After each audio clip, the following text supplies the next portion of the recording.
வணக்கம் அப்ரஹாம். ராமநாதபுரம் மாவட்டம் முழுவதும் பெய்து வரும் டிக்டா புயல் காரணமான பல்வேறு பகுதிகளில் மழையானது பெய்து வருகின்றது. இந்நிலையில் ராமேஸ்வரத்தில் கடந்த 3 தினங்களாக விடிய விடிய கனமழை பெய்து வருகின்றது.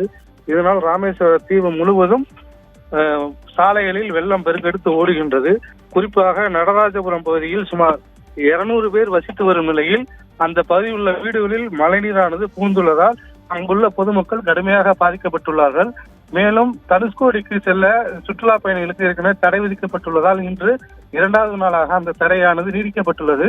இந்நிலையில் தனுஷ்கோடி மற்றும் இந்த நடராஜபுரத்தில் உள்ள பல்வேறு பொதுமக்கள் அங்கிருந்து அப்புறப்படுத்தப்பட்டு தனியார் மகாலில் தங்க வைக்கப்பட்டுள்ளார்கள். மேலும் இந்த பகுதியில் சூழ்ந்துள்ள மழைநீரை உடனடியாக அகற்றுவதற்கு நகராட்சி நிர்வாகம் சார்பில் பம்பு செட்டுகள் மூலம் தண்ணீரானது வெளியேற்றப்பட்டு வருகின்றது. இதனை மாவட்ட ஆட்சித்தலைவர் சிம்ரன்ஜித் சிங் காலன் நேரடியாக பார்வையிட்டு ஆய்வு செய்து வருகிறார். மேலும் எங்கெங்கு தண்ணீர்கள் தேங்கி நிற்கின்றதோ அதனை உடனடியாக அகற்றிட நகராட்சி ஊழியர்களுக்கும் சம்பந்தப்பட்ட துறை நிர்வாகத்திற்கும் அவர் உத்தரவிட்டுள்ளார். அப்ரஹாம்.